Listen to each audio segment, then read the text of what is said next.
This is part 2 of section 3.7, and we are analyzing arguments. Right here, I have, this is my first premise. If P then Q, and if Q then P, and P then P or Q.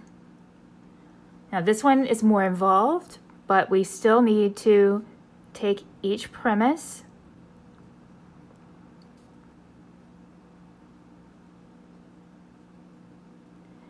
and I'm going to put that in parentheses as a whole premise, and second premise. So first premise and second premise, then use parentheses, P or Q. This is quite long, and this is one that only has P's and Q's. Down here, this next one is going to be long as well, and we have we have P, Q, and R in that one. So I'm going to show you something here that can probably help simplify your truth table a little bit. I'm going to need to build up all of these little pieces.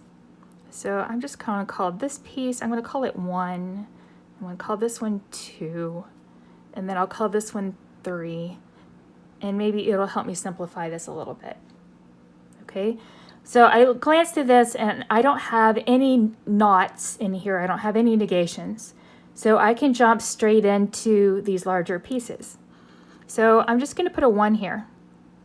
And I'm just going to reference this. That way I don't have to write it like this. So I have if P then Q.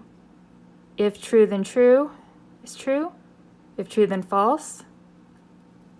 If false then true. If false then false is true as well. So only this one is false. Okay. Now let's do part 2. If Q then P.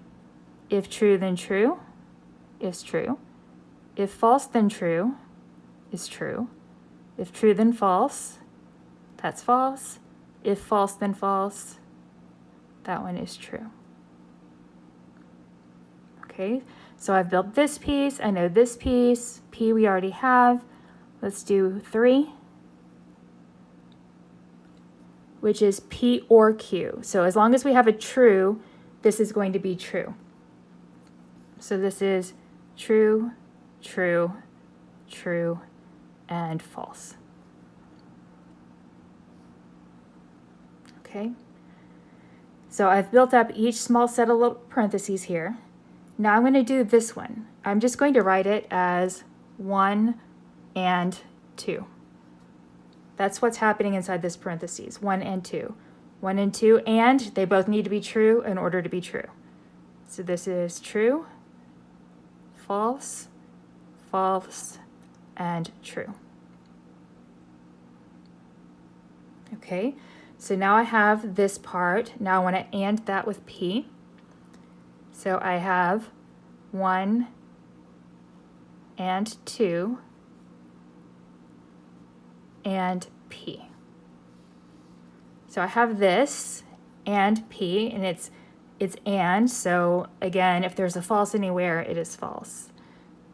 True, false, false, and false. Okay, so now I've got this entire part right here. So this is essentially 1 and 2 and P.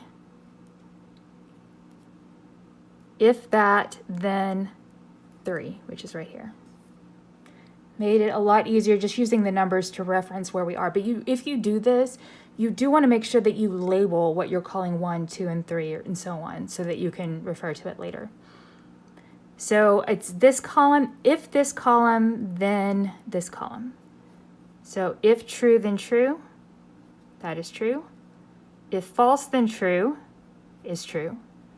If false, then true is true.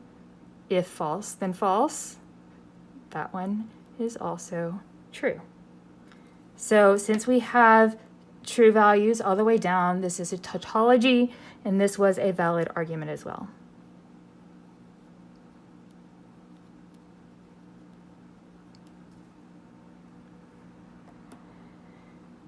Okay.